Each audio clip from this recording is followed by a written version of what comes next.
Hello everyone.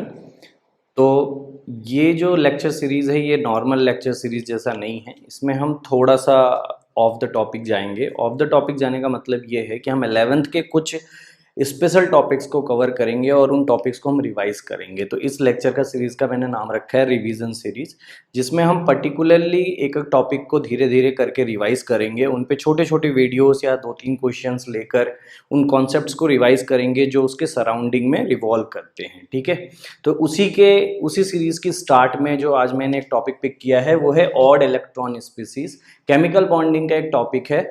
और generally क्या होता है, ऑड इलेक्ट्रॉन स्पीसीज में जो डिटेल्स हमें प्रोवाइडेड होती है या जो डिटेल्स हम नोट करते हैं वो बहुत छोटी सी डिटेल होती है। ठीक है, पर उस पर सवाल बहुत अच्छा बनाया जा सकता है, उसको कैसे अलग अलग एग्जाम्पल्स में इस्तेमाल किया जा सकता है।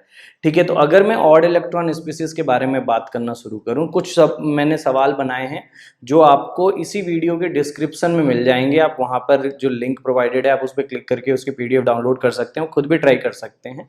अगर आपको वीडियो देखने से पहले उसको ट्राई करना है तो आप पहले कर सकते हैं या वीडियो देखने के बाद भी कर सकते हैं। ठीक है, बेहतर होगा कि आप वीडियो देखने से पहले ट्राई करें कि क्या वो सवाल आपको डायरेक्टली बन रहे थे। अगर नहीं बन रहे थे तो आप वीडियो को देखें पूरा, वीडियो के लास्ट में आपको सारे सवालों के जवाब मिल जाएंगे। तो एक बार मैं उन सारे सवालों को पढ़ देता हूं कि वो कौन से सवाल हैं, ताकि आपको एक बार आइडिया लग जाए कि हम किन सवालों की खोज में इस वीडियो में काम कर रहे हैं। हाँ, तो क्वेश्चंस हैं। जो पहला क्वेश्चन है वो है what is the condition of dimerisation in odd electron species. यानी कि सबसे पहला सवाल तो यही पूछा गया है कि कंडीशन क्या है, डाइमराइज किस केस में होगा और किस केस में नहीं होगा। दूसरा जो क्वेश्चन है, do odd electron species contain odd electron bond. यानी कि क्या सारे odd electron species odd electron bond contain करते हैं या नहीं। कुछ एग्जांपल्स के साथ आपको एक्सप्लेन करना है, इसका भी जवाब हम इस लेक्चर में खोजेंगे। अगला तीसरा क्वेश्चन जो था वो था कि why does ClO2 does not dimerise while ClO3 dimerises easily. तो आप ClO3 को देखोगे तो उसकी जो डाइमराइजेशन टेंडेंसी है बहुत ज्यादा है, जबकि अगर हम एक्सपेरिमेंटल फैक्ट की बात करें तो ClO2 जो है वो डाइमराइज नहीं होता। तो इन दोनों में ऐसा क्या डिफरेंस आ गया, उसके बारे में भी हम बात करेंगे। और भी 2-3 छोटी छोटी सी बातें हम हर स्पीसीज के बारे में करेंगे।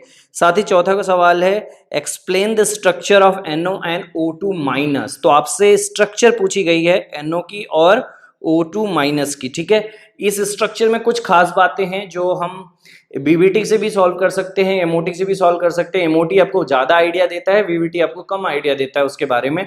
लेकिन एडवांस BBT जिसे हम कहते हैं, जिसे मॉडिफाइड BBT भी कहा जाता है, जो लाइनस पॉलिंग ने बाद में इंट्रोड्यूस किया था BBT के बाद, उसमें इसका जवाब उन्होंने जरूर दिया, तो उसके बारे में हम यहाँ पे डिस्कस करेंगे। साथ ही क्वेश्चन नंबर 5 अगर देखें तो explain the bond structure and hybridisation of CH3 radical and CF3 radical. ठीक है, तो CH3 रेडिकल और CF3 रेडिकल के हाइब्रिडाइजेशन के बारे में हमें बात करना है। दोनों के हाइब्रिडाइजेशन वेरी करती है और यहीं पर हम बात करेंगे ऑड इलेक्ट्रॉन स्पीसीज का हाइब्रिडाइजेशन कैसे निकाला जाता है। तो उसको निकालने के लिए 2 तरीके के कॉन्सेप्ट्स यूज होते हैं जनरली। या तो आप चाहो तो डायरेक्टली BBT का इस्तेमाल कर सकते हो, बहुत सारे लोग करते हैं और आंसर्स भी निकलते हैं उससे। छोटा मोटा 1-2 लोग और भी कॉन्सेप्ट यूज करते हैं जो सेम BBT का ही कॉन्सेप्ट है पर अलग तरीके से उसको रिप्रेजेंट किया जाता है, वो भी बहुत बेहतर कॉन्सेप्ट माना जाता है। ठीक है, तो आज के लेक्चर में हम यही 5 सवालों के बारे में डिस्कस करेंगे। 5 सवालों से जाने से पहले मैं आपको ऑड इलेक्ट्रॉन स्पीसीज का एक पूरा ओवरव्यू ही पढ़ा देता हूं, ताकि आपको एक पूरा आइडिया लग जाए और ये सवाल अपने आप ही उन्हीं कॉन्सेप्ट्स में अपने आप ही कवर हो जाएंगे। ठीक है, तो सबसे पहले हम शुरुआत करते हैं कि ऑड इलेक्ट्रॉन स्पीसीज होते क्या हैं। तो ऑड इलेक्ट्रॉन स्पीसीज जो होते हैं उनके अंदर 2-3 छोटी छोटी सी चीजें आपको पता है कि ऑड इलेक्ट्रॉन स्पीसीज जो होता है इसमें टोटल नंबर ऑफ इलेक्ट्रॉन अगर देखा जाए, स्पीसीज के अंदर अगर टोटल नंबर ऑफ इलेक्ट्रॉन देखा जाए तो ये असल में ऑड रहता है। क्या रहता है, ये ऑड रहता है। ठीक है, अब अगर ये ऑड है तो इसमें पक्का होगा कि सारे पेयरिंग नहीं हो पा रही होगी, कोई एक इलेक्ट्रॉन छूट जा रहा होगा। और अगर एक छूट जा रहा है इसका मतलब है कि एटलीस्ट इसके पास एटलीस्ट एक अनपेयर्ड इलेक्ट्रॉन है। इसके पास एटलीस्ट क्या है, 1 अनपेयर्ड इलेक्ट्रॉन है। और अगर किसी स्पीसीज के पास एक भी अनपेयर्ड इलेक्ट्रॉन होता है तो हमें पहले ही पता है कि it has a paramagnetic nature. कैसा नेचर होता है, पैरामैग्नेटिक नेचर। यानी कि अगर हम मैग्नेटिक फील्ड की प्रेजेंस में ले जाएं तो ये कोई इसका जो मैग्नेटिक प्रॉपर्टीज हैं वो हमें नजर आएंगी, यानी वो मैग्नेटिक फील्ड की प्रेजेंस में डिफ्लेक्ट होगा। ठीक है, तो ये हमें 3 चीजें इसके बारे में पता चल गई। अब यहीं से कॉन्सेप्ट आता है, जब इसके पास एक अनपेयर्ड इलेक्ट्रॉन है तो ये इसको डाइमराइज करके डाइमराइज करके इसको पेयर क्यों नहीं कर लेता, ये सवाल बनता है। तो हम यहां पर इसका जवाब कैसे देते हैं, कंडीशन ऑफ डाइमराइजेशन से, कि कंडीशन क्या है डाइमराइज होने की। तो बहुत सिंपल सी कंडीशन है, बट बहुत ज्यादा इंपॉर्टेंट कंडीशन है। जो पहला सवाल आपसे पूछा गया उसका जवाब भी यही है। तो जरा ध्यान दीजिएगा कि क्या मैं कहना चाह रहा हूं। तो अगर ये जो अनपेयर्ड इलेक्ट्रॉन है, ये दो तरीके का हो सकता है, ठीक है। ये हो सकता है आपका कि लोकलाइज्ड हो, यानी इसके पास मूव करने के लिए कोई ऑर्बिटल नहीं हो, इसकी मूवमेंट किसी भी दूसरे ऑर्बिटल में पॉसिबल ना हो, ठीक है। ये जहां पर है वो फिक्स्ड हो, ठीक है, जहां पर है वो क्या हो, फिक्स्ड हो। तो ये लोकलाइज्ड हो यानी फिक्स्ड हो, ठीक है। दूसरा ये क्या हो सकता है, डीलोकलाइज हो सकता है। डीलोकलाइज का क्या मतलब है, डीलोकलाइज का मतलब है कि ये फिक्स्ड नहीं है, it can move, it can move, ठीक है। फिक्स्ड नहीं है, उसका ऑर्बिटल वहीं पर जरूरी नहीं है, वो एक ऑर्बिटल से दूसरे ऑर्बिटल में इजीली जा सकता है, ठीक है। तो ये दो सवाल हमारे सामने खड़ा हो जाते हैं कि अगर ये अनपेयर्ड इलेक्ट्रॉन किस नेचर का है, क्या ये लोकलाइज्ड है या फिर डीलोकलाइज्ड है। अगर ये अनपेयर्ड इलेक्ट्रॉन, ध्यान से सुनिएगा, कंडीशन बता रहा हूं डाइमराइजेशन की, अगर ये अनपेयर्ड इलेक्ट्रॉन लोकलाइज्ड है, अगर ये अनपेयर्ड इलेक्ट्रॉन क्या है, लोकलाइज्ड है, तो ये डाइमराइजेशन शो करेगा। और अगर डीलोकलाइज्ड है तो डाइमराइजेशन शो नहीं करेगा। तो ध्यान दीजिएगा कि अगर जो अनपेयर्ड इलेक्ट्रॉन है, मैं कंडीशन यहां पे लिख रहा हूं, ध्यान दीजिए, if the unpaired electron is present in localised orbital, ठीक है, if the unpaired electron is present in localised orbital, then it has tendency to dimerise, then it has a tendency to dimerise. तो उसके पास कैसी tendency होती है बेटा, dimerise करने की एक टेंडेंसी होती है। यहां तक आपको समझ में आया। तो ये उसकी बहुत इंपॉर्टेंट प्रॉपर्टी है कि अगर ये इलेक्ट्रॉन लोकलाइज्ड है तो it has a greater chance for dimerisation, greater chance. और यहां पर जो है, यहां पर डाइमराइजेशन नहीं होती। तो हमें जब भी डाइमराइजेशन की कंडीशन पता करनी होगी, जैसे आप सवालों को देखिए, वहां पर मैंने पहला जो क्वेश्चन था वही यही पूछ रखा है कि कंडीशन ऑफ डाइमराइजेशन क्या है, ताकि अगर आपको कंडीशन ऑफ डाइमराइजेशन पता है तभी तो आप उसको डाइमराइज कराएंगे, नहीं तो पॉसिबल ही नहीं है आप उसको डाइमराइज करा सको। तो ऑड इलेक्ट्रॉन स्पीसीज के अंदर डाइमराइजेशन तब होता है जब जो अनपेयर्ड इलेक्ट्रॉन है वो किसमें प्रेजेंट हो, लोकलाइज्ड ऑर्बिटल में। किसमें प्रेजेंट हो, लोकलाइज्ड ऑर्बिटल में। अब जो आपका दो तीन सवाल हैं जो इसी के इर्द गिर्द घूम रहे हैं, जैसे एक सवाल है कि ClO3, अगर आप ध्यान देंगे एक सवाल है ClO3 और एक उसी का पार्ट है ClO2, ये डाइमराइज नहीं करता जबकि ये डाइमराइज करता है। और आपसे सवाल पूछा गया क्यों, तो अब आपको सवाल तो पता है पर प्रूफ कैसे करेंगे, तो उसी के बारे में हम ये लेक्चर कंटिन्यू करेंगे और समझेंगे। तो ऑड इलेक्ट्रॉन स्पीसीज में मैं बहुत सारी चीजों के बारे में डिस्कस करूंगा। तो एक एक करके मॉलिक्यूल्स यानी एग्जांपल्स को उठाते हैं, उनको सॉल्व करते हैं, उनके बारे में डिटेल्स पता करते हैं, धीरे धीरे करके सारे जो डाउट्स हैं और सारे जो सवाल आपसे पूछे गए वो अपने आप ही आपके क्लियर हो जाएंगे, ठीक है। तो सबसे पहले हम इन सवालों की शुरुआत करते हैं। तो सबसे पहला स्ट्रक्चर जो मैं इसमें आपको बताने जा रहा हूं वो है NO2। तो सबसे पहले हम बात करने जा रहे हैं NO2 की। NO2 में अगर हम देखें तो टोटल नंबर ऑफ इलेक्ट्रॉन जो हैं वो कितने हो जाएंगे, नाइट्रोजन के 7 और 2 ऑक्सीजन के 16, तो यानी टोटल इलेक्ट्रॉन्स हो जाएंगे 23 इलेक्ट्रॉन। ऑड नंबर है तो ये भी एक ऑड इलेक्ट्रॉन स्पीसीज है। अब अगर हम इसका स्ट्रक्चर देखें तो स्ट्रक्चर कुछ इस तरीके का होता है, N डबल बॉन्ड O और N कोऑर्डिनेट बॉन्ड O और एक यहां पर अनपेयर्ड इलेक्ट्रॉन पड़ा हुआ है, ठीक है। और एक्सपेरिमेंटली ये पाया जाता है कि it has a great tendency for dimerisation, यानी कि पक्का है कि इसका जो अनपेयर्ड इलेक्ट्रॉन है वो कैसा होगा, लोकलाइज्ड ऑर्बिटल में होगा। अब ये बात हमें प्रूव करनी है, तो होता क्या है पहले उसको समझ लेते हैं। तो दो मॉलिक्यूल NO2 मिलकर बना लेता है N2O4, क्या बना लेता है, N2O4, ठीक है। अब आप देखिए ये जो गैस है ये असल में पैरामैग्नेटिक है, क्योंकि all odd electron species are paramagnetic in nature, तो ये आपका पैरामैग्नेटिक है। लेकिन जैसे इसने डाइमराइज किया तो ये इलेक्ट्रॉन जो था, असल में मैं एक स्ट्रक्चर बना देता हूं N2O4 की, तो आप अगर स्ट्रक्चर देखेंगे तो ये जो अनपेयर्ड इलेक्ट्रॉन था ये क्या हो गया, पेयर अप हो गया। और जैसे ही ये पेयर अप हुआ तो एक बहुत बड़ी दिक्कत क्या हो गई कि ये अब पैरामैग्नेटिक नहीं रहा, ये क्या हो गया, डायामैग्नेटिक। ये पैरामैग्नेटिक नहीं रहा, ये क्या हो गया, डायामैग्नेटिक। ठीक है, तो ये एक चीज तो हमें यहां तक समझ में आई। दूसरा, NO2 का इसी अनपेयर्ड इलेक्ट्रॉन की वजह से कलर होता है, दैट इज ब्राउन। कैसा कलर होता है? ब्राउन। वो धीरे धीरे क्या होने लगेगा? कलरलेस होने लगेगा। अब जब ये रिएक्शन होती है तो इस रिएक्शन में हीट रिलीज होती है। इस डाइमराइजेशन के दौरान क्या होता है? हीट रिलीज होती है, क्योंकि बॉन्ड बन रहा है। ठीक है, बॉन्ड बनने की वजह से जो एनर्जी रिलीज होती है हीट के फॉर्म में होती है। तो अगर मैं यहाँ पे ये रिएक्शन, क्योंकि रिवर्सिबल होगी, आप सबको पता है सारी रिएक्शन जो होती हैं वो रिवर्सिबल नेचर की ही होती हैं।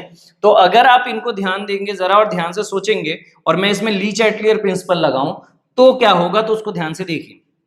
अगर मैंने टेम्परेचर को घटाया, ठीक है, टेम्परेचर को क्या किया? घटाया।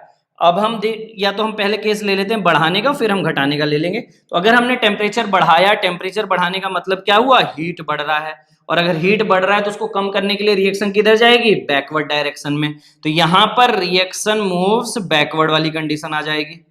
रिएक्शन मूव्स बैकवर्ड, तो यहां पर जो रिएक्शन है वो कहां चली जाएगी? पीछे। अब अगर आप इस टेम्परेचर को घटाएं, टेम्परेचर को क्या करें? घटाएं, तो हीट क्या होगा? घटेगा। और हीट घटेगा, इसका मतलब रिएक्शन किधर मूव करेगा? फॉरवर्ड। रिएक्शन किधर मूव करेगा? फॉरवर्ड। तो reaction moves sorry reaction moves forward. तो यहां पर रिएक्शन किस डायरेक्शन में जाना शुरू कर देगा? फॉरवर्ड डायरेक्शन में। तो अब हमारे सामने जो सवाल है हम उसको जरा ध्यान से देखते हैं कि अब हम ये स्टेटमेंट फ्रेम कर सकते हैं कि अगर हम टेम्परेचर को घटाएं, ध्यान से देखना स्टेटमेंट के फॉर्म्स कैसे कैसे आ सकते हैं आपके सामने। ठीक है, तो अगर मैं पहले वाले के मुताबिक स्टेटमेंट फ्रेम करूं, तो टेम्परेचर बढ़ाने पर, अगर ये इस वाले केस की मैं बात कर रहा हूं, पहले वाले केस की, तो टेम्परेचर बढ़ाने पे रिएक्शन किधर जा रही है बेटा? पीछे। अब अगर रिएक्शन पीछे जा रही है, इसका मतलब ये हुआ कि ब्राउन कलर बढ़ रहा होगा, और कलरलेस सोल्यूशन धीरे धीरे किस में कन्वर्ट हो रहा होगा? ब्राउन में। मतलब कि यहां से यहां जा रही होगी रिएक्शन। ठीक है, टेम्परेचर को बढ़ाने पे। जबकि टेम्परेचर को अगर घटाएंगे तो रिएक्शन किधर जाएगी? कलरलेस की तरफ। ठीक है, उसी तरीके से पैरामैग्नेटिज्म में और डायमैग्नेटिज्म में भी हो रहा होगा कि टेम्परेचर बढ़ाने पे पैरामैग्नेटिज्म आ रहा होगा, जबकि टेम्परेचर घटाने पे डायमैग्नेटिज्म आ रहा होगा। तो अगर टेम्परेचर बढ़ा रहे हैं, हीट बढ़ रही है, रिएक्शन आगे बढ़ रही है, रिएक्शन पीछे जा रही है, रिएक्शन मूव्स बैकवर्ड। तो देखिए जरा, जैसे ही रिएक्शन पीछे जाना शुरू करेगी तो ब्राउन कलर अपीयर। तो यहां पर आपसे सवाल, ब्राउन कलर अपीयर, तो आपसे यहां पे सवाल बनाया जा सकता है बहुत बेहतरीन तरीके से। कई बार आपसे ये भी पूछा जा सकता है स्टेटमेंट के फॉर्म में कि on heating NO2 the brown colour disappears. ये स्टेटमेंट गलत है, ब्राउन कलर्स अपीयर होगा। ठीक है, या पैरामैग्नेटिज्म पे सवाल बनाया जा सकता है। 4 आपको पॉइंट्स दे देंगे और बोलेगा कि which of the following points are true with respect to NO2, आपको पिक करना पड़ेगा। तो यहां पर मैं वो चीज आपको सिखाने की कोशिश कर रहा हूं। टेम्परेचर को अगर आप घटाओगे, हीट घटेगा, रिएक्शन मूव्स फॉरवर्ड। रिएक्शन कहां मूव करेगी? फॉरवर्ड। अगर रिएक्शन फॉरवर्ड मूव कर रही है तो ध्यान रखिए brown colour fades. Brown colour क्या होगा? फेड होता जाएगा, क्योंकि कौन सा कलर अपीयर होने लगेगा? कलरलेस। कौन सा सोल्यूशन अपीयर होने लगेगा? कलरलेस। दूसरा पॉइंट, अगर रिएक्शन पीछे जा रही है तो पैरामैग्नेटिज्म क्या होगा? बढ़ेगा। ठीक है, तो जो इसका मैग्नेटिक प्रॉपर्टीज हैं या मैग्नेटिज्म है वो आपका क्या होगा? बेसिकली बढ़ेगा। जबकि अगर आपने इस रिएक्शन को टेम्परेचर घटाया तो ये पैरामैग्नेटिक ना होकर क्या होने लगेगा? डायामैग्नेटिक। तो यहां पर तो हमने इसके बारे में समझा, अभी तक हमने इसके स्ट्रक्चर के बारे में कोई बातचीत नहीं की है। अभी हम उस पर भी आएंगे कि किस तरीके से इसका स्ट्रक्चर होता है, क्या क्या चीजें इसके अंदर हैं, हाइब्रिडाइजेशन क्या है, ये लोकलाइज्ड कहाँ है, कैसे है, ये सारी चीजें भी हम अभी बात करेंगे। फिलहाल आप इसको नोट कर सकते हैं, एक बहुत बेसिक और सिंपल सा कॉन्सेप्ट है ये। ठीक है, अब अगर मैं बात करूं इसके स्ट्रक्चर की, तो देखिए, तो नाइट्रोजन का अगर हम बात करें ग्राउंड स्टेट वैलेंसीज की, तो ये होता है 2s2 और 2p3, तो 3 इलेक्ट्रॉन इसके अनपेयर्ड। ठीक है, अब हमें स्ट्रक्चर से थोड़ा बहुत आइडिया है पहले से कि इसमें एक पाई बॉन्ड होता है। ठीक है, अब अगर इसके पास एक पाई बॉन्ड है तो ये तो हम छोड़ दें, क्योंकि ये क्या फॉर्म करेगा? Pi bond. तो इसको तो हमने यहीं पे छोड़ दिया कि फॉर्म्स पाई बॉन्ड। ठीक है, अब ये तीनों चीजें क्या होंगी? हाइब्रिडाइज होंगी। आपको हाइब्रिडाइजेशन का कॉन्सेप्ट पता ही है। ठीक है, तो ये हाइब्रिडाइज होंगे, हाइब्रिडाइज होंगे 3 ऑर्बिटल तो क्या बना लेंगे, sp2। तो बेसिकली यहां पर एक जो पड़ा हुआ है ये क्या बना रहा है, पाई बॉन्ड, और ये आ गए हमारे 3 हाइब्रिड ऑर्बिटल जिनको हम sp2 कह रहे हैं।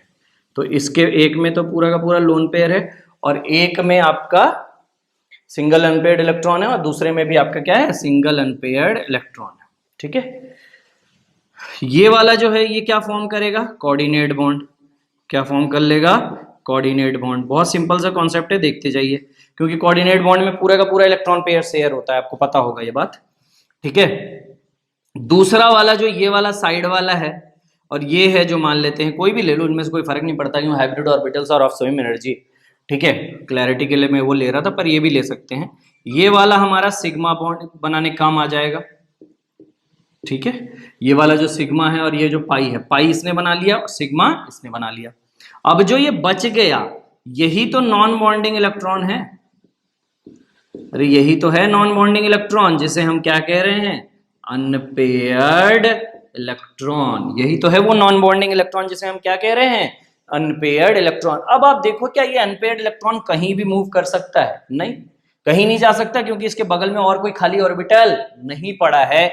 यानी कि ये असल में लोकेलाइज्ड है। असल में क्या है, ये लोकेलाइज्ड है। तो अगर ये लोकेलाइज्ड है तो इसका सिंपल सा मतलब बनता है कि ये डाइमराइजेशन शो करेगा। इसी वजह से ये लोकलाइज्ड होने की वजह से ही ये डाइमराइजेशन शो कर रहा था।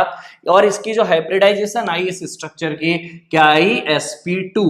इसका bond angle due to low electron density हम कह सकते हैं कि 134 डिग्री होता है। ठीक है, क्योंकि एक सिंगल इलेक्ट्रॉन की जो इलेक्ट्रॉन डेंसिटी होगी वो लोन पेयर से काफी कम होगी, इस वजह से ये दोनों बहुत ज्यादा रिपल्सन करेंगे और मूव कर सकेंगे, क्योंकि ये इसको उतना बराबर रिपल्सन नहीं दे पा रहा होगा। तो ये स्ट्रक्चर याद रखिएगा, इसमें 134 डिग्री एंगल होता है। तो हमने हाइब्रिडाइजेशन भी निकाल लिया और हमने बाकी बेसिक कॉन्सेप्ट्स के बारे में भी इसके बात कर लिया। तो हमने प्रूव कर दिया कि क्यों डाइमराइज होता है, ड्यू टू लोकलाइज्ड नेचर। ठीक है, अब इसी तरीके से एक दूसरा मॉलिक्यूल है जिसके बारे में हम डिस्कस करना पसंद करेंगे और वो है OF। तो अब हम बात करने जा रहे हैं OF का। ठीक है, OF एक ऑक्सीजन है, एक फ्लोरीन है। अगर आप टोटल इलेक्ट्रॉन जोड़ेंगे तो 8 + 9 कितने हो जाएंगे, 17 इलेक्ट्रॉन। तो ये भी ऑड इलेक्ट्रॉन स्पीसीज है। चलिए, ये बात तो हमें पता चल गई। ठीक है, अब अगर मैं बात करूं, यहां पर भी वही स्ट्रक्चर होता है। अगर हम सबसे पहले तो कोशिश करेंगे कि हम पता कर सकें कि क्या ये डीलोकलाइज्ड ऑर्बिटल में है कि लोकलाइज्ड ऑर्बिटल में है, तो हमें ये पता चल जाएगा कि असल में ये डाइमराइज करेगा कि नहीं। एक्सपेरिमेंटली हमें पता है कि डाइमराइज करता है। ठीक है, एक्सपेरिमेंटली हमें ये नोन है। चलो पहले सबसे पहले निकाल लेते हैं। तो ऑक्सीजन जो है, अगर हम इसकी इलेक्ट्रॉनिक कॉन्फ़िगरेशन की बात करें आउटर मोस्ट की, तो ये होता है 2s2 2p4। ठीक है, तो ये आ गया हमारा। यहाँ पे हम ऑर्बिटल्स की बात कर रहे हैं तो बना लेते हैं। ये 2s है, ये 2p है। इधर जाते वक्त एनर्जी क्या हो रही है, बढ़ रही है। ठीक है, और ये आ गया हमारा 2p4।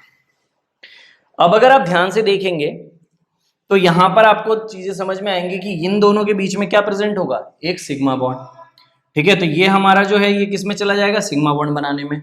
और एक जो यहाँ पर इलेक्ट्रॉन है ये आपका क्या हो जाएगा, बच जाएगा। ठीक है, तो अभी हम देखते हैं जरा क्या होगा। सबसे पहले तो ये चारों के चारों सबसे पहले तो हाइब्रिडाइजेशन में पार्टिसिपेट करेंगे। जैसे इन्होंने हाइब्रिडाइजेशन में पार्टिसिपेट किया, वैसे ही हमें एक चीज का अंदाजा तुरंत लग गया। जैसे इन्होंने हाइब्रिडाइजेशन में पार्टिसिपेट किया, वो ये कि 4 ऑर्बिटल मिलेंगे और वो sp3 होंगे। क्या होंगे, sp3। तो हम अगर बात करें तो यहाँ पर ये, यहाँ पर ये, यहाँ पर एक, यहाँ पर एक, ये जो है ये किस में काम आएगा, सिग्मा बॉन्ड बनाने में। ये वाला हमारा क्या हो जाएगा, नॉन बॉन्डिंग इलेक्ट्रॉन। क्या हो जाएगा, ये नॉन बॉन्डिंग इलेक्ट्रॉन, जिसे हम क्या कह रहे थे, अनपेयर्ड इलेक्ट्रॉन। क्या कह रहे थे, अनपेयर्ड इलेक्ट्रॉन। यहां तक तो किसी को कोई डाउट नहीं होगा। ठीक है, ये जो अनपेयर्ड इलेक्ट्रॉन आया ये भी लोकलाइज्ड है, क्योंकि किसी और ऑर्बिटल में मूव नहीं कर सकता, क्योंकि दोनों ऑर्बिटल जो यहां पर पड़े हैं वो क्या है, भरे हुए हैं, सारे पेयर्ड हो चुके हैं। ये भी भर चुका है क्योंकि सिग्मा बॉन्ड बना चुका है, तो इसने एक इलेक्ट्रॉन F से ले चुका होगा ये। तो यही एक खाली बचा है, ये आपका अनपेयर्ड इलेक्ट्रॉन जो यहाँ पर आ रहा है, ये आपका क्या आ रहा है, लोकलाइज्ड। क्या आ रहा है, लोकलाइज्ड। और जैसे ही ये लोकलाइज्ड आया, आपके दिमाग में तुरंत घंटी बजी कि अब हमें क्या करना है, डाइमराइजेशन। ठीक है, तो हमने डाइमराइजेशन करा दिया। अब डाइमराइजेशन जब आप इसका कराओगे तो आपको मिलता क्या है, 2 times of OF contributes combines to form O2F2, क्या बना लेता है O2F2। तो ये बात आपको यहां तक पता चल गई।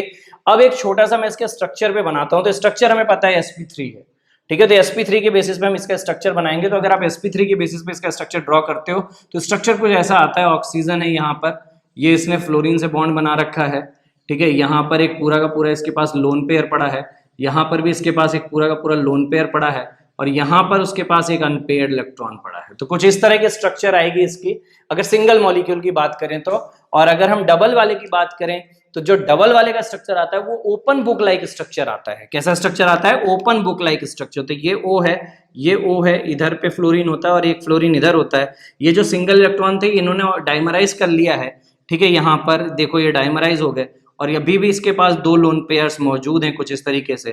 तो ये हो जाता है इसका केस। यही सिमिलर केस है, यही सिमिलर केस है, सब कुछ सेम रहेगा, कुछ भी चेंज करने की जरूरत नहीं है आपको OH के केस में भी, ठीक है। OH रेडिकल की अगर मैं बात करूं तो उस केस की मैं बता रहा हूं, वो कंबाइन होकर क्या बना लेते हैं, अगर 2 मोल लोगे तो H2O2, ठीक है। ये OH माइनस नहीं है, ध्यान देना, ये क्या है OH रेडिकल है, ठीक है। तो ये मैंने आपको बता दिया। अब ये हमने पूरा सॉल्व कर दिया है, यहां पर भी हमने प्रूव कर दिया कि ये डाइमराइज क्यों होता है।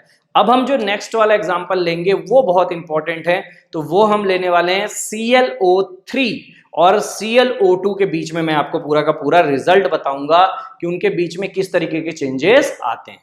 अब हम बात करने जा रहे हैं ClO3 की, ठीक है। तो ClO3 में अगर हम काउंट करें तो 17 + 8 3 = 24, यानी कि टोटल 41 इलेक्ट्रॉन है। तो ये भी एक और इलेक्ट्रॉन स्पीसीज है। इसको जरा ध्यान से देखिएगा, इस पे कई दफा बच्चों को डाउट भी आता है और इस पे 1-2 बार जेई ने भी अच्छे सवाल पूछ रखे हैं, ठीक है, इसलिए इंपॉर्टेंट है। तो देखिए जरा ध्यान से, अगर हम इसके स्ट्रक्चर की बेसिक स्ट्रक्चर की अगर हम अंदाजा लगाने की शुरुआत करें तो एक बेसिक स्ट्रक्चर क्या होगा, Cl double bond O double bond O double bond O, ठीक है। कुछ इस तरीके से Cl double bond O double bond O double bond O होगा, और यहाँ पर एक फ्री रेडिकल होगा, यहाँ पर क्या होगा, एक फ्री रेडिकल, ठीक है।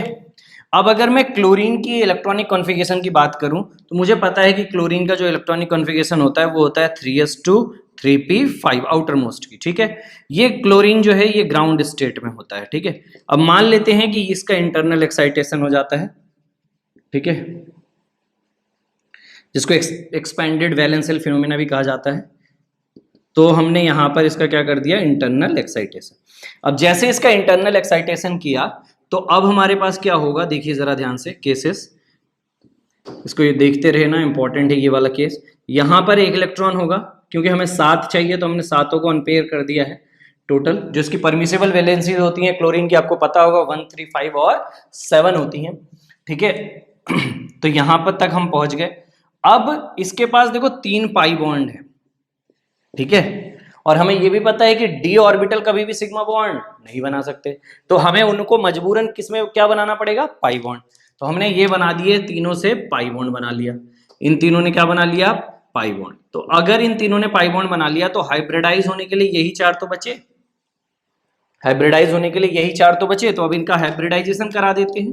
तो जैसे ही हाइब्रिडाइजेशन होगा, इन्होंने हाइब्रिडाइज किया, यहां पर आपको मिल गए 4 हाइब्रिड ऑर्बिटल, और क्योंकि ये 3s 3p और 3d से मिलकर बने हैं तो एक s और 3p खर्च हुआ है, इसलिए ये हाइब्रिड ऑर्बिटल क्या हो गए, sp3, ठीक है। और d वाले वहीं पे आपके अभी पड़े हुए हैं, d वाले आपके यहां पर ऊपर में पड़े हुए हैं 3d वाले, ठीक है, जो भी होंगे। तो ये हमारे 3d ऑर्बिटल्स हैं जो प्योर हैं अभी भी, ठीक है, हाइब्रिडाइज नहीं हुए हैं। अब अगर हम इनकी बात करें तो इन चारों में एक एक इलेक्ट्रॉन है, जरा ध्यान से देखिए, फिलिंग अगर मैं करूं तो इन चारों में एक एक इलेक्ट्रॉन है, यहां पर एक, यहां पर एक, यहां पर एक, यहां पर एक, और ये तीनों ने क्या बना लिया है, फॉर्म्स पाई बॉन्ड, इन तीनों ने फॉर्म्स पाई बॉन्ड, ठीक है। ध्यान से देखते रहिएगा, बहुत इंपॉर्टेंट है। अब हमें सिग्मा बॉन्ड कितने बनाने हैं, 1, 2 और 3। तो हमने इन तीनों से सिग्मा बॉन्ड बना लिया, ये तीनों का सेट जो मिला इससे हमने क्या फ्रेम कर लिया, सिग्मा बॉन्ड, ठीक है। अब जो ये बच गया यही तो हमारा नॉन बॉन्डिंग इलेक्ट्रॉन है, यही हमारा क्या है, नॉन बॉन्डिंग इलेक्ट्रॉन, यानी कि अनपेयर्ड इलेक्ट्रॉन। और अनपेयर्ड इलेक्ट्रॉन है, इसका मतलब ये हुआ। और अब आप देख सकते हो कि ये मूव नहीं कर सकता क्योंकि ये अपर एनर्जी लेवल में जंप करके नहीं जा सकता, क्योंकि हाइब्रिड ऑर्बिटल्स और नॉन हाइब्रिडाइज्ड ऑर्बिटल के बीच में कोई भी ट्रांजैक्शन नहीं होता। तो इसका मतलब ये हुआ कि ये बेसिकली लोकलाइज्ड है। ये क्या है? लोकलाइज्ड है। तो यहां पर हमें समझ में आ गया कि ये असल में लोकलाइज्ड ऑर्बिटल इलेक्ट्रॉन है। और जैसे ही हमें ये पता चला कि ये लोकलाइज्ड इलेक्ट्रॉन है, तो बस हमें समझ में आ गया कि ये पक्का क्या करेगा? डाइमराइज। पक्का क्या करेगा? डाइमराइज। तो अब देखिए, अगर आप देखेंगे तो 2 टाइम्स ऑफ ClO3 जो है वो कंबाइन होकर बना लेते हैं Cl2O6, ठीक है, जिसका स्ट्रक्चर होता है Cl bond Cl, double bond O, double bond O, double bond O, और यहां पर भी double bond O, double bond O, double bond O। अब आप इसको जरा ध्यान से देखिएगा बस, ठीक है। अगर आपने यहां पर देखा हाइब्रिडाइजेशन क्या है? sp3। और ये जो अनपेयर्ड इलेक्ट्रॉन है ये भी हाइब्रिडाइजेशन में पार्टिसिपेट कर रहा है। यानी कि इस केस में, जैसे अगर आप कई स्टैंडर्ड बुक्स में देखोगे तो ये एक्सप्लेनेशन होता ही नहीं है पूरा का पूरा। वो सीधे ये लिख देते हैं कि ClO3 में ये जो इलेक्ट्रॉन है काउंट होगा इसलिए क्योंकि क्लोरीन के ऊपर डेल्टा पॉजिटिव चार्ज है। लेकिन अगर सिमिलर केस हम कंसिडर करें ClO2 के केस में तो ऐसा नहीं होता, ठीक है। इसलिए जो पॉजिटिव वाला लॉजिक है उसकी एक लिमिटेशन हमें नजर आ रही है। वो लिमिटेशन ये है कि पॉजिटिव वाला यहां पर, अगर मैं देखो जरा एक बार एक्सप्लेन कर देता हूं, इस ऑक्सीजन की इलेक्ट्रोनेगेटिविटी क्लोरीन से क्या है? ज्यादा है। तो इन तीनों के जो माइनस आई इफेक्ट आएगा इसकी वजह से इस पे क्या आएगा? Delta positive. क्या आ जाएगा? डेल्टा पॉजिटिव, ठीक है। अब जो ये डेल्टा पॉजिटिव चार्ज यहां पर जनरेट हुआ है, जो इसके ऊपर पॉजिटिव चार्ज आया है इलेक्ट्रॉन की डिस्प्लेसमेंट की वजह से, उसकी वजह से बहुत सारे लोग ये कहते हैं कि ये अट्रैक्ट होकर नीचे आ जाता है, लोअर एनर्जी लेवल पे आ जाता है। और लोअर एनर्जी लेवल पे आने की वजह से अब ये जो थॉट प्रोसेस है ये सही है, ये सही है, पर मैग्नीट्यूड का अंदाजा कैसे लगाएंगे कि ये कब खींचेगा और कब नहीं खींच पाएगा? ये बड़ा मुश्किल काम है, ठीक है। अगर आपको पता नहीं है कॉन्सेप्ट, आपको सारी चीजें नहीं नोन है तो बहुत फंस जाओगे। जैसे अभी हम बात करेंगे हाइब्रिडाइजेशन ऑफ CH3 और CF3 रेडिकल की, तो वहां मैं आपको ये बताऊंगा कि वहां पर ये चीजें फंसती हैं और होता भी ऐसा ही है, ठीक है, कोई दिक्कत नहीं है। इसी कॉन्सेप्ट से निकालते हैं वहां पे, ठीक है। लेकिन कार्बन के केस में वो काम कर जाता है, लेकिन क्लोरीन के केस में ये कॉन्सेप्ट फुल्ली काम नहीं करता। क्यों नहीं करता? अभी नेक्स्ट एग्जांपल में ही आपको समझ में आ जाएगा जब मैं ClO2 बनाऊंगा, ठीक है। तो यहां पर हमें एक बात और समझ में आई कि ये जो अनपेयर्ड इलेक्ट्रॉन है ये किसमें इन्वॉल्व है? Involve in hybridisation. तो ये जो कॉन्सेप्ट है कि ये होगा कि नहीं, तो ये होगा, हाइब्रिडाइजेशन में ये इन्वॉल्व है, ठीक है। तो ये हाइब्रिडाइजेशन में इन्वॉल्व होगा, इसीलिए इसका हाइब्रिडाइजेशन क्या आ जाएगा? sp3। हाइब्रिडाइजेशन क्या आ जाएगा? sp3। बहुत इंपॉर्टेंट पॉइंट है ये। और क्योंकि ये लोकलाइज्ड है तो डाइमराइज भी होगा। तो ये था ClO3। अब हम बात करते हैं ClO2 का कि उसमें क्या चेंजेस आते हैं और क्यों नहीं होता वो डाइमर। अब हम बात करने जा रहे हैं ClO2 का। तो ClO2 का केस कैसे अलग है हम उसके बारे में बात करेंगे, ठीक है। तो देखो जरा, अगर हम इसमें भी नंबर ऑफ इलेक्ट्रॉन्स की बात करें तो 17 तो इलेक्ट्रॉन होंगे क्लोरीन में, और 2 ऑक्सीजन यानी कि 16 इलेक्ट्रॉन, यानी कि टोटल 33 इलेक्ट्रॉन्स हो गए, यानी ये भी। अब ये जो ऑड इलेक्ट्रॉन स्पीसीज है इसमें हमें ये एक्सपेरिमेंटल फैक्ट पता है कि ये डाइमराइज नहीं करता। यानी अगर 2 मोल ClO2 को रखोगे और उम्मीद करोगे कि Cl2O4 बन जाए, तो ऐसा कुछ नहीं होता, ठीक है। अब ऐसा नहीं होता, इस एक्सपेरिमेंटल फैक्ट को कैसे एक्सप्लेन करें? तो जैसे हमने अभी तक जो बेसिक कॉन्सेप्ट्स देखे हैं उनके बेसिस पे एक्सप्लेन नहीं हो पाता ये, ठीक है। अभी मैं आपको प्रूव करके दिखा दूं। तो थोड़ा सा अलग है ये, ठीक है। तो ये एक एक्सपेरिमेंटल फैक्ट है जो हमें पता होना चाहिए। अब कैसे अलग है उन सारी चीजों के बारे में हम बातचीत करते हैं। देखिए जरा, तो अगर मैं बात करूं क्लोरीन का, तो क्लोरीन का अभी भी जो इलेक्ट्रॉनिक कॉन्फ़िगरेशन आएगा, ठीक है, वो क्या आएगा? 3s2 3p5 आउटर मोस्ट की अगर बात करें, ये हमारा ग्राउंड स्टेट है। अब हम इसमें इंटरनल एक्साइटेशन कराते हैं, ठीक है, इंटरनल एक्साइटेशन। अगर आप इसमें देखोगे एक बहुत सिंपल सी चीज और जो आपको नजर आएगी, वो इसका स्ट्रक्चर, अगर हम बेसिक स्ट्रक्चर बनाए तो C double bond O, double bond O, और एक इसके पास लोन पेयर होगा, ठीक है, एक इसके पास लोन पेयर होगा और एक इसके पास अनपेयर्ड इलेक्ट्रॉन होगा, ठीक है। तो हमें 5 की ही जरूरत है, एक तो पूरा का पूरा पेयर्ड ही है। तो हम जो इंटरनल एक्साइटेशन कराएंगे वो कंप्लीट नहीं कराकर इतना ही कराएंगे कि 5 इलेक्ट्रॉन निकल जाए। तो जैसे ही आपने वो कराया, आपने देखा कि केस कुछ ऐसा बनकर आपके सामने आएगा कि मान लेते हैं 3s है ये, यहाँ पर कुछ 3p ऑर्बिटल्स होंगे 3, और यहाँ पर आपका 3d ऑर्बिटल है कुछ इस प्रकार से, ठीक है। तो ये आपका खाली हो, अभी भरा ही होगा, क्योंकि इसको हमने अनपेयर नहीं किया क्योंकि हमें 5 ही वैलेंसी की जरूरत है। इसमें क्या हो जाएंगे, ये सब में एक एक इलेक्ट्रॉन, यहां पर एक इलेक्ट्रॉन, यहां पर एक इलेक्ट्रॉन। अब यहां से कहानी थोड़ी बदलती है, देखिएगा इन तीनों को मैं मिटा दे रहा हूं क्योंकि जरूरत नहीं है इसलिए, ठीक है। अब जरा ध्यान से देखिएगा, अभी जरूरत नहीं है, थोड़ी देर बाद जरूरत पड़ेगी, दोबारा बना दूंगा, स्पेस कम है इसलिए मैं उसका इस्तेमाल करना चाह रहा हूं। अब हमारे पास दो केसेस बनकर हमारे सामने आते हैं। पहला केस क्या है वो मैं आपको समझा देता हूं, दोनों केस मैं सॉल्व कर देता हूं। चलिए पहला केस मैं आपको ले लेता हूं। तो पहला केस में ये हो सकता था कि हम ये मान लें कि जो दो पाई बॉन्ड बन रहे हैं वो दोनों इसकी वजह से बन रहे हैं, जो दो पाई बॉन्ड बन रहे हैं वो दोनों इसकी वजह से बन रहे हैं, ठीक है। अब ध्यान से देखते रहिएगा।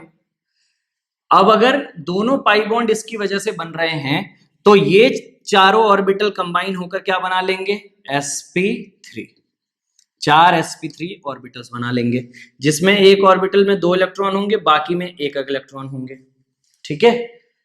अब इन दोनों ने पाई बना लिया तो इन दोनों को क्या बनाना पड़ेगा, सिग्मा, और ये हमारा क्या हो जाता है, नॉन बॉन्डिंग इलेक्ट्रॉन। ध्यान से देखते रहिएगा कॉन्सेप्ट, नॉन बॉन्डिंग इलेक्ट्रॉन, यही बेसिक कॉन्सेप्ट यही कहता है, यही करना चाहिए था।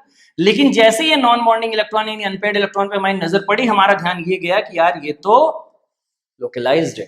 क्या है, लोकलाइज्ड, इसका मतलब कि इसको डाइमराइजेशन में पार्टिसिपेट करना चाहिए, पर ये डाइमराइजेशन में पार्टिसिपेट नहीं करता, ये बात हमें पता है, एक्सपेरिमेंटल फैक्ट है, नोन है। तो अब इसको एक्सप्लेन कैसे किया जाए, तो इसको एक्सप्लेन करने के लिए हम केस नंबर 2 लेते हैं, जहां पर मैं थोड़ी सी चीजें बदल दूंगा। तो ध्यान दीजिएगा कि क्या चीजें बदलेंगी और कैसे होगा। और यहां पर 2-3 चीजें आपको नजर आएंगी और वो सारी एक्सपेरिमेंटली प्रूव्ड हैं, इसलिए आपको सबका रीजन पता होना चाहिए।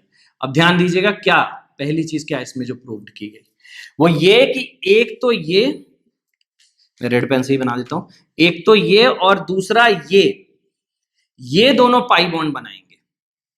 ये क्या बनाएंगे, पाई बॉन्ड। तो मैं यहां पे लिख भी देता हूं फॉर्म्स पाई बॉन्ड, और ये भी हमारा क्या करेगा, फॉर्म्स पाई बॉन्ड। तो ये दोनों पाई बॉन्ड बनाएंगे, ये माना गया।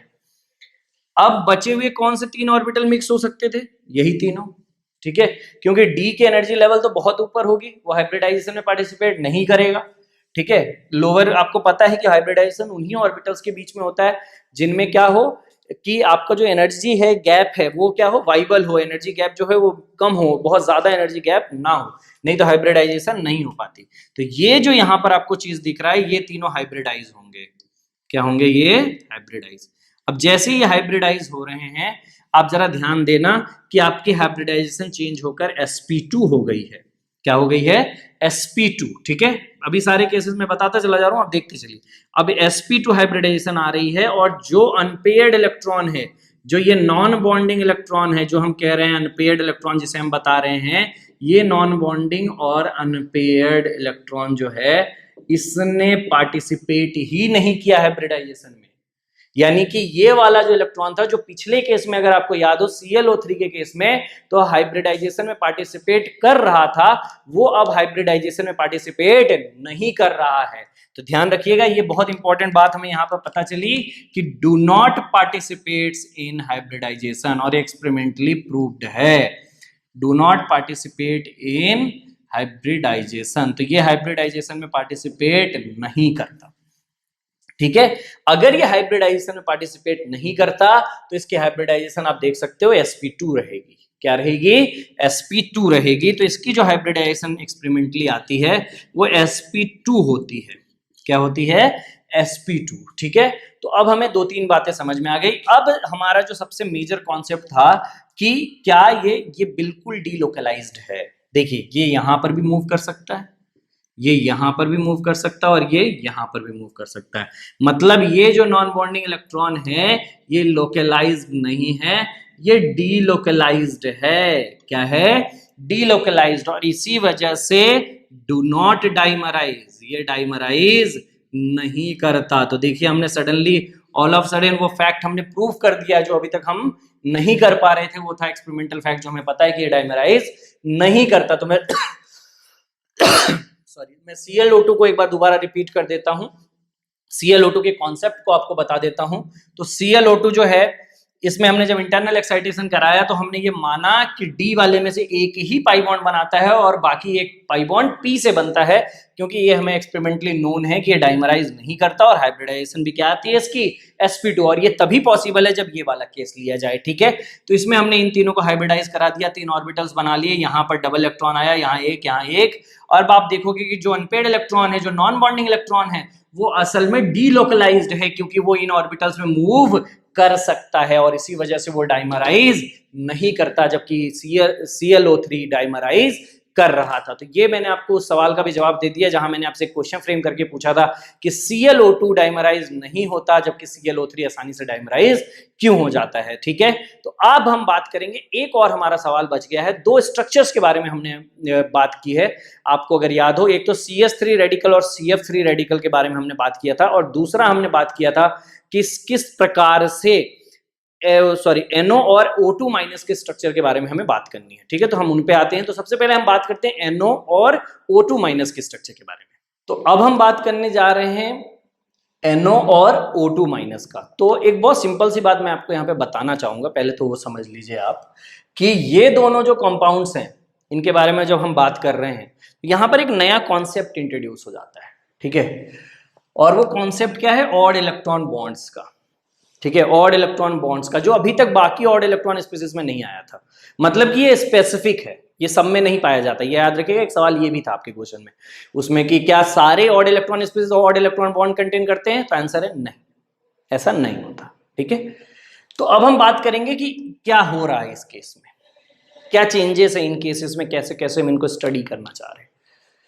तो अगर हम नॉर्मल वीवीटी की बात करें तो एक्सप्लेन नहीं कर पाता, तो लाइनस पॉलिंग ने थोड़ा मॉडिफाई किया है, इसीलिए इसको मॉडिफाइड वीवीटी या एडवांस वीवीटी भी कहा जाता है। और साथ में एमओटी से तो आप बहुत आसानी से निकाल सकते हैं, सबने निकाला भी होगा, कोई दिक्कत की बात नहीं है। तो हम बात करेंगे NO और O2 माइनस की।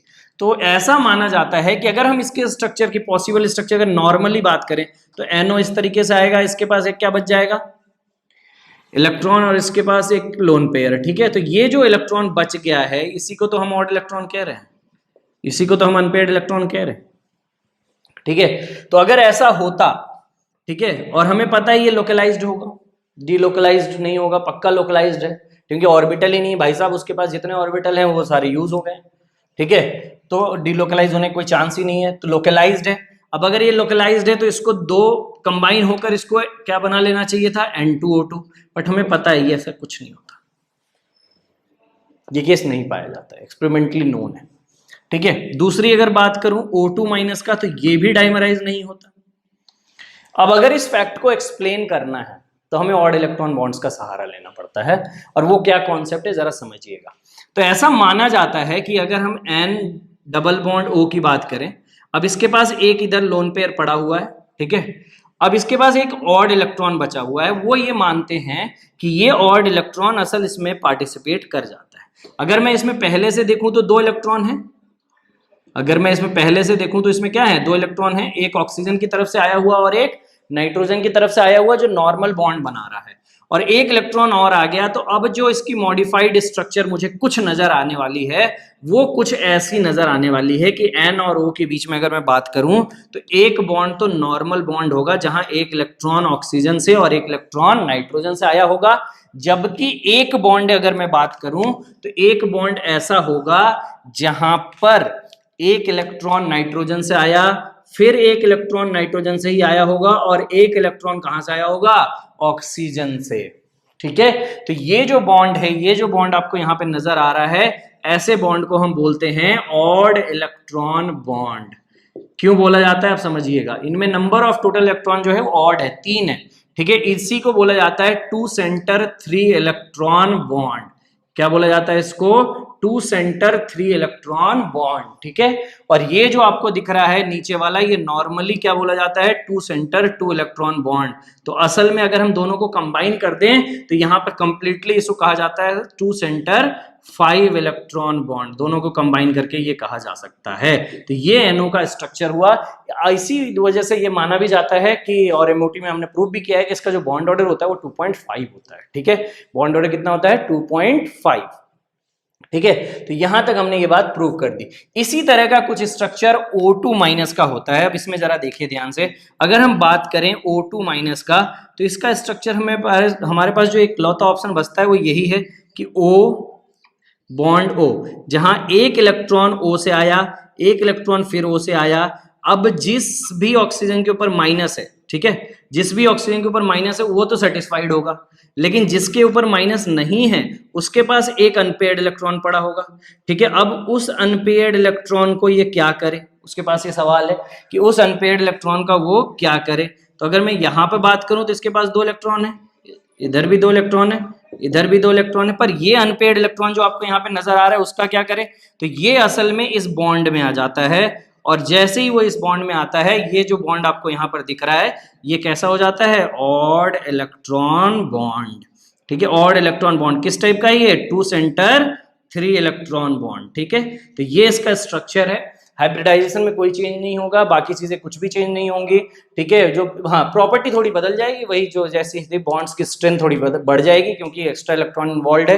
ठीक है, जिसकी वजह से बॉन्ड एनर्जी और बॉन्ड ऑर्डर वगैरह चेंज हो जाएंगे, बॉन्ड पैरामीटर्स बदल जाएंगे, पर कोई भी हाइब्रिडाइजेशन वगैरह चेंज नहीं होगा इसका, वो सारी चीजें सेम रहेंगी। तो ये था NO और O2 माइनस का स्ट्रक्चर, जिसमें हमने एक नया कॉन्सेप्ट भी पढ़ा और वो था ऑड इलेक्ट्रॉन बॉन्ड का कॉन्सेप्ट। कौन सा बॉन्ड, ऑड इलेक्ट्रॉन बॉन्ड का। ठीक है, जहां पर टोटल सेंटर और टोटल इलेक्ट्रॉन्स की बात करें तो वो अक्सर ऑड इलेक्ट्रॉन होते हैं। ठीक है, अब हम जो पढ़ने जा रहे हैं वो है CS3 और CF3 का हाइब्रिडाइजेशन कैसे निकालेंगे। और इस टॉपिक को आपको कई जगह पे ऐसे भी पढ़ाया जाता है जिसका नाम होता है हाइब्रिडाइजेशन इन ऑड इलेक्ट्रॉन स्पीसीज, कि हाइब्रिडाइजेशन कैसे निकालते हैं हम ऑड इलेक्ट्रॉन स्पीसीज के अंदर। ठीक है, तो उस टॉपिक को उस तरीके से भी समझ सकते हैं, बाकी आपको हम CS3 और CF3 के एग्जाम्पल से भी समझाने की कोशिश करेंगे। ठीक है, तो अभी उस पर चलते हैं। तो सबसे पहले हम बात करते हैं CH3 रेडिकल की। इस रेडिकल को कॉमन नेमिंग में मिथाइल रेडिकल भी कहा जाता है। ठीक है, ये सारी चीज़ें मैंने पढ़ा रखी हैं 11th में, आपको बहुत डिटेल में कवर कर रखा था नोमेनक्लेचर। इसको मिथाइल रेडिकल भी कहा जाता है। ठीक है, बनता कैसे है ये भी मैंने आपको थोड़ा बहुत बताया हुआ है, दोबारा रिपीट कर देता हूँ। CH4 होता है जिसको हम लिख सकते हैं CH3 बॉन्ड H, और इसको जब हम एनर्जी प्रोवाइड करते हैं, कुछ हीट प्रोवाइड करते हैं, तो इसमें जो बीच में क्या होता है, यहाँ पर हमको एनर्जी देनी पड़ती है। ये बात आप याद रखिएगा, इसका अभी इस्तेमाल भी आएगा। ठीक है, एनर्जी दिया तो यहाँ पर एक इलेक्ट्रॉन इसके पास और एक इलेक्ट्रॉन इसके पास चला गया। जब दोनों के पास एक एक इलेक्ट्रॉन चले जाते हैं तो उनको हम बोलते हैं होमोलिटिक फिजन। क्या बोलते हैं हम, होमोलिटिक फिजन। ठीक है, तो होमोलिटिक फिजन होता है, बनता क्या है, CH3 रेडिकल और H रेडिकल। ठीक है, तो एक बनता है CH3 रेडिकल और दूसरा क्या बनता है, H रेडिकल। अब जरा ध्यान से देखते हैं इसके बाद की कहानी। अब थोड़ा सा आपको इसमें समझने वाली चीजें हैं, वो मैं अभी बताऊंगा, इस एनर्जी वगैरह का क्या इस्तेमाल है। तो देखते हैं क्या होता है इसमें। तो सबसे पहले अगर हम बात करें कार्बन की, तो कार्बन के पास जो इलेक्ट्रॉनिक कॉन्फ़िगरेशन होती है वो होती है 2s2 2p2। ठीक है, जो इंटरनल एक्साइटेशन कर जाता है तभी ये बॉन्ड बनाता है, आपको ये भी पता होगा। तो इसके बाद इसका क्या हो जाता है, इंटरनल एक्साइटेशन। ठीक है, देखते रहिएगा, बहुत सारी थ्योरीज हैं इसके रिगार्डिंग। जैसे ही इंटरनल एक्साइटेशन हुआ तो ये बन जाता है कुछ इस तरीके से कार्बन, ये आपका 2s ऑर्बिटल है, ये आपका 2p ऑर्बिटल है। इधर जाते वक्त एनर्जी बढ़ रही है, एक इलेक्ट्रॉन यहाँ, एक इलेक्ट्रॉन यहाँ, एक इलेक्ट्रॉन यहाँ, चारों में एक एक इलेक्ट्रॉन आ जाते हैं। ठीक है, कोई डाउट किसी को यहाँ तक? आगे बढ़ते हैं।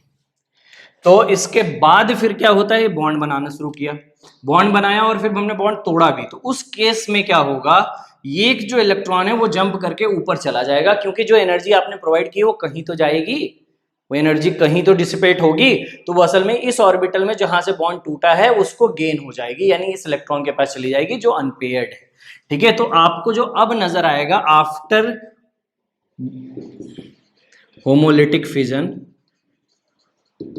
आपको जो होमोलिटिक फिजन के बाद नजर आएगा वो कुछ इस प्रकार से हो जाएगा कि यहाँ पर आपको 2p के 2 ऑर्बिटल दिखेंगे और हम इसको कह देते हैं 2pz, जो बहुत यहाँ पर भी नहीं बल्कि बहुत हाई एनर्जी लेवल पे दिखेगा आपको 2pz। तो एक इलेक्ट्रॉन आपको यहाँ पे नजर आएगा, बाकी एक इलेक्ट्रॉन आपको यहाँ पे नजर आएंगे कुछ इस प्रकार से। ठीक है, अब आप कहानी को थोड़ा समझने की कोशिश करिएगा। अब अगर आप ध्यान से देखेंगे तो क्योंकि ये हायर एनर्जी लेवल पर है तो हाइब्रिडाइज नहीं हो सकता, हाइब्रिडाइज सिर्फ यही 3 ऑर्बिटल्स हो सकते हैं। तो यही तीनों हाइब्रिडाइजेशन में पार्टिसिपेट करेंगे और यही तीनों हाइब्रिडाइज होंगे। जैसे ये हाइब्रिडाइज होंगे वैसे ही आपको 3 ऑर्बिटल्स मिल जाएंगे जो क्या होंगे sp2। ये क्यों नहीं हाइब्रिडाइज हो रहा? क्योंकि इसकी एनर्जी गैप बहुत ज़्यादा है, और हमें पता है कि हाइब्रिडाइजिंग की डेफिनेशन में यही कहा जाता है कि वही हाइब्रिडाइज हो सकते हैं ऑर्बिटल जिनके बीच में एनर्जी गैप क्या हो, वाइबल हो। ठीक है, तो यहां तक हमें ये चीज समझ में आया। तो एक ऑर्बिटल आपका यहां पर खाली पड़ा होगा एंड दैट इज 2pz। ये जो होगा ये प्योर ऑर्बिटल में होगा। किस में होगा? प्योर ऑर्बिटल में, हाइब्रिडाइज्ड ऑर्बिटल में नहीं होगा। अब sp2 हाइब्रिडाइजेशन की बात करें तो यहां पर 3 इलेक्ट्रॉन्स आएंगे कुछ इस प्रकार से, 1 2 और 3। ठीक है, तो ये तीनों हाइब्रिडाइज होंगे और यही तीनों हाइड्रोजन से क्या करेंगे, बॉन्ड बना लेंगे। तो जो स्ट्रक्चर हमारे सामने आने वाली है CH3 की और हाइब्रिडाइजेशन, वो कुछ इस तरीके की आएगी। कार्बन H, इधर भी एक H और इधर भी एक H। ये कार्बन जो होगा ये sp2 हाइब्रिडाइज्ड होगा। ज्योमेट्री जो आने वाली है वो आने वाली है ट्राइगोनल प्लेनर। ठीक है, क्या आने वाली है? Trigonal planar. और यहां पर एक ऑर्बिटल मौजूद होगा जिसमें आपका एक इलेक्ट्रॉन होगा जो अनपेयर्ड इलेक्ट्रॉन है, जिसे हम ऑड इलेक्ट्रॉन भी कह रहे हैं। तो ये जो अनपेयर्ड इलेक्ट्रॉन है ये असल में यहाँ पे मौजूद होगा, और ये किस में है? प्योर ऑर्बिटल में। ध्यान दीजिएगा, ये हाइब्रिडाइज्ड ऑर्बिटल में नहीं है, ये प्योर ऑर्बिटल में है। अब आप ये सोचिए कि किस तरीके से ये ऑर्बिटल हाइब्रिडाइजेशन में पार्टिसिपेट कर सकता है। कैसे ये हाइब्रिडाइजेशन का पार्टिसिपेट हो सकता है या हाइब्रिडेशन का पार्ट हो सकता है? बहुत सिंपल सा कॉन्सेप्ट है। अगर हम इसका एनर्जी लेवल डिक्रीज कर पाए, अब अगर हम इसका एनर्जी लेवल क्या कर पाए, डिक्रीज कर पाए, तो एक ऐसे लेवल पे आ जाएगा जहां पर ये आसानी से इन सब के साथ क्या हो जाएगा, मिक्स हो जाएगा। अब सवाल ये है कि कैसे इसको नीचे करेंगे। तो बहुत सिंपल सा कॉन्सेप्ट है कि इसको नीचे कैसे करना है। देखिए जरा, अब आपको अगर किसी इलेक्ट्रॉन को खींचकर नीचे लाना है तो आपके पास पॉजिटिव चार्ज होना चाहिए। क्या होना चाहिए?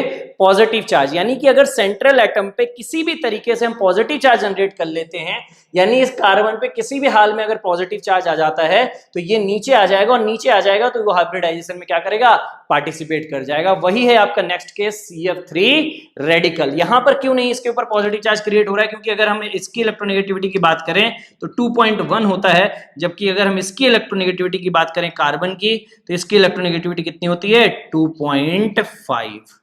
कितनी होती है? 2.5। अब आपको पता है कि इस पे बल्कि नेगेटिव चार्ज होगा ना कि पॉजिटिव चार्ज। ठीक है, तो उस केस में आप इसको कम नहीं बल्कि और ऊपर भेज दोगे, क्योंकि नेगेटिव चार्ज और नेगेटिव चार्ज के बीच में क्या होगा, रिपल्सन। लेकिन CF3 के केस में कार्बन के ऊपर पॉजिटिव चार्ज आएगा, और वही इसको मदद करता है इसके एनर्जी लेवल को डिक्रीज करने में और हाइब्रिडाइजेशन में पार्टिसिपेट करने में, इसलिए उसका हाइब्रिडाइजेशन आता है sp3। तो वो वाले केस पे हम बात करते हैं। अगला जो हम चल रहे हैं उसमें है CF3 रेडिकल। तो अब हम बात कर रहे हैं CF3 रेडिकल की। CF3 रेडिकल को बोला जाता है trifluoro methyl radical. Trifluoro methyl radical. ठीक है, अगर हम इस स्ट्रक्चर की बात करें तो इसमें हमें एक बात बहुत सिंपली पता है कि कार्बन के ऊपर थोड़ा बहुत डेल्टा पॉजिटिव चार्ज आएगा। कैसे आएगा वो भी देख लेते हैं। तो CF और कुछ इस तरीके का स्ट्रक्चर होता है इसका, अभी मैं प्रूफ भी कर दूंगा। तो यहां पर इनकी जो इलेक्ट्रोनेगेटिविटी है, अगर हम इसकी इलेक्ट्रोनेगेटिविटी की बात करें तो इलेक्ट्रोनेगेटिविटी होती है 4, बहुत ज्यादा, बल्कि सबसे ज्यादा। ठीक है, और कार्बन की कितनी होती है इलेक्ट्रोनेगेटिविटी? 2.5। अब कार्बन की जो इलेक्ट्रोनेगेटिविटी वो 2.5 है और जो फ्लोरीन की है वो 4 है। तो अब ये इलेक्ट्रॉन अपनी तरफ खींचेगा, वो इलेक्ट्रॉन अपनी तरफ खींचेगा तो इसके ऊपर डेल्टा माइनस, तो इसके ऊपर क्या आएगा, 3 डेल्टा पॉजिटिव, क्योंकि तीनों तरफ से खींच रहे हैं। ठीक है, ये जो डेल्टा पॉजिटिव है ये मदद करता है उसके एक्साइटेड इलेक्ट्रॉन को नीचे लाने में। देखिए जरा कैसे। तो अगर मैं बात करूं कार्बन का इन एक्साइटेड स्टेट, मैं सीधे सीधे एक्साइटेड स्टेट पे आ रहा हूं। ठीक है, तो एक्साइटेड स्टेट की अगर हम बात करें तो ये हो जाएगा आपका 2s और ये हो जाएगा आपका 2p। कुछ इस तरीके से एक इलेक्ट्रॉन यहां चला जाएगा। ठीक है, इसको हम 2pz कह देते हैं। चलिए थोड़े टाइम के लिए। अब क्या होगा, due to positive charge, induced positive charge भी कह सकते हैं, on carbon, the energy level of 2pz orbital electron decreases। क्या हो जाएगा, डिक्रीज, यानी ये नीचे आ जाएगा असल में ये वाला इलेक्ट्रॉन। अब ये नीचे आएगा तो क्या होगा, देखिए जरा, यहाँ पर कहीं आ गया और ये आपका 2p था और ये आपका यहाँ पर, ठीक है। तो ये आपका 2s है जहाँ एक ऑर्बिटल इलेक्ट्रॉन पड़ा है, ये 2p, इसको x कह देता हूँ, इसको 2py कह देता हूँ, इसको 2pz कह देता हूँ। तो ये तीनों इलेक्ट्रॉन यहाँ पर आ गए। अब ये एनर्जी लेवल में जैसे ही नीचे आया, अब हाइब्रिडाइजेशन में ये पार्टिसिपेट कर सकता है, बस यही यहाँ पर खेल है। तो ये जो है ये चारों हाइब्रिडाइजेशन में पार्टिसिपेट करेंगे और जैसे ही हाइब्रिडाइज होंगे, हाइब्रिडाइज होकर क्या बना लेंगे, 4 इक्विवेलेंट हाइब्रिड ऑर्बिटल और हाइब्रिडाइजेशन आ जाएगी sp3। अब अगर आप इसमें देखेंगे तो सब में एक एक इलेक्ट्रॉन है, 3 इलेक्ट्रॉन शुरू के फ्लोरीन के साथ क्या कर लेंगे, सिग्मा बॉन्ड बना लेंगे। वो भी मैं बना देता हूं। तो यहाँ पर फ्लोरीन के साथ सिग्मा बॉन्ड बना लेगा, ये भी फ्लोरीन के साथ क्या बना लेगा, सिग्मा, और ये भी फ्लोरीन के साथ क्या बना लेगा, सिग्मा, और ये आपका बच जाएगा अनपेयर्ड इलेक्ट्रॉन। तो इस बार जो अनपेयर्ड इलेक्ट्रॉन वाला ऑर्बिटल है वो किसमें पार्टिसिपेट कर रहा है, हाइब्रिडाइजेशन में पार्टिसिपेट कर रहा है, क्योंकि सेंट्रल एटम के ऊपर क्या है, पॉजिटिव चार्ज। पर सेम लॉजिक क्लोरीन के केस में काम नहीं किया था, क्योंकि वहां पर जो क्लोरीन था वो ज्यादा इलेक्ट्रोनेगेटिव था कार्बन से, तो जो ऑक्सीजन इलेक्ट्रॉन खींच पा रहा था वो उस पर सफिशिएंटली, ये कहा जाता है कि सफिशिएंटली पॉजिटिव चार्ज क्रिएट नहीं कर पा रहा था, ठीक है। लेकिन जब 3 ऑक्सीजन आए थे ClO3 के केस में, तो वो फिर सफिशिएंटली पॉजिटिव चार्ज क्रिएट कर पा रहे थे, ठीक है। तो वहां पर अलग अलग तर्क दिया जाता है, पर यहां पर कॉन्सेप्ट बहुत क्लियर है, बहुत साफ सुथरा है, कि अगर इसके ऊपर पॉजिटिव चार्ज है तो ये ऑर्बिटल को सडनली नीचे खींच पाता है और इसी वजह से वो हाइब्रिडाइजेशन में पार्टिसिपेट कर पाता है। Even 1 fluorine is also sufficient, यानी यही सेम एग्जांपल CFF2 रेडिकल और CH2F रेडिकल के केस में भी काम कर जाएगा, ठीक है। तो यहां पर 1 फ्लोरीन इनफ है इसको हाइब्रिडाइज ऑर्बिटल के लेवल पे लाने के लिए। तो इसकी जो हाइब्रिडाइजेशन आएगी, अगर मैं बात करूं तो वो क्या निकल कर आ रही है, sp3। तो ये था जो सवाल मैंने आपसे पूछे थे उन सबके जवाब, और मैंने आपको 5 सवाल सॉल्व कर दिया, और होप कि आपको पूरा का पूरा ऑड इलेक्ट्रॉन स्पीसीज पूरा का पूरा रिवाइज हो गया होगा। और इसी तरीके से मैं आगे भी लेक्चर लेकर आऊंगा, जहां पर मैं आपको रिवीजन वाले जो पार्ट हैं, छोटे छोटे जो 11th के पार्ट हैं, जो जनरली छूट जाते हैं या जनरली उन पे ज्यादा फोकस नहीं रहता, उनको लेकर आता रहूंगा। तो आज के लिए बस इतना ही। That's enough for today.